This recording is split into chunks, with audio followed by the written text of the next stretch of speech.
आनंदपुर गांव में रामू नाम का एक गरीब मगर मेहनती किसान रहता था।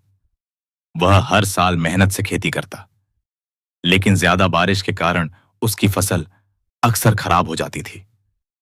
इस साल उसने तय किया कि वह अपने सूखे हुए खेत की पूरी देखभाल करेगा और इस बार अच्छे से फसल उगाएगा।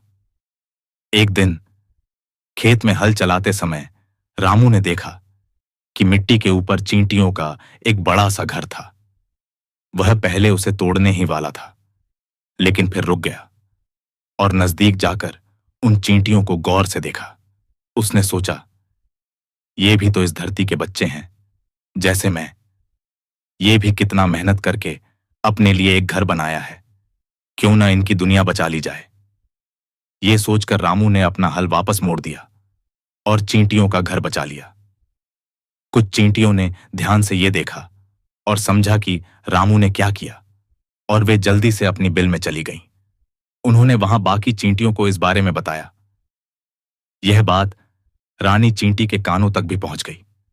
उस रात रामू अपने घर में सो रहा था और उधर चींटियों की रानी ने अपने पूरे दल के साथ उनके बिल में एक सभा बुलाई।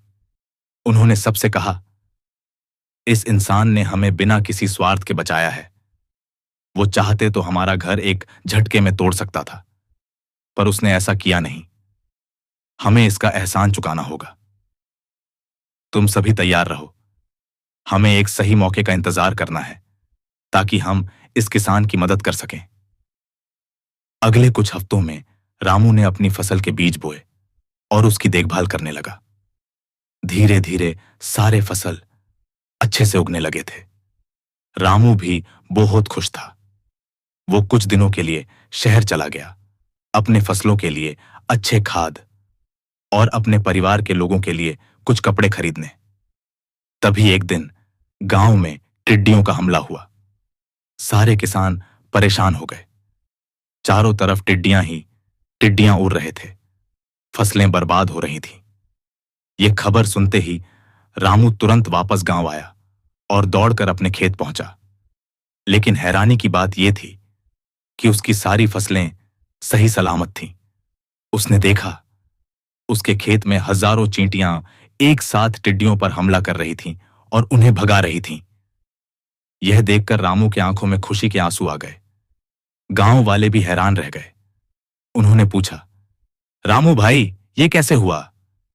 रामू मुस्कुराया और बोला, मैंने सिर्फ ये सुना था कि कभी-कभी छोटे से अच्छे कर्म का फल बहुत बड़ा होता है, और आज अपनी आंखों से देखकर मुझे ये यकीन हो गया।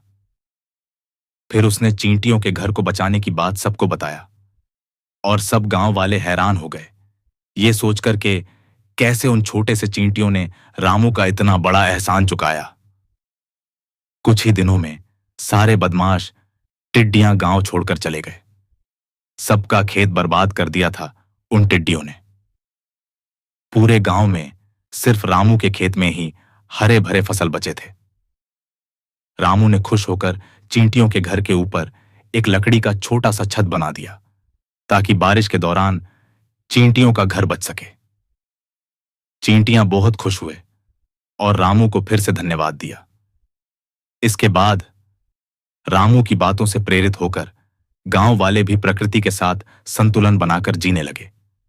प्रकृति के हर जीव का सम्मान करने लगे और प्रकृति को पूजने लगे।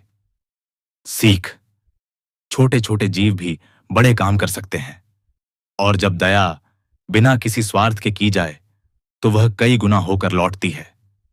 जो दूसरों की मदद करता है उसका साथ सारा ब्रह्मांड देता है। अगर वीडियो अच्छा लगा हो तो कृपया चैनल को सब्सक्राइब कर दीजिए ताकि हम आपके लिए इसी तरह के और वीडियो ला सकें।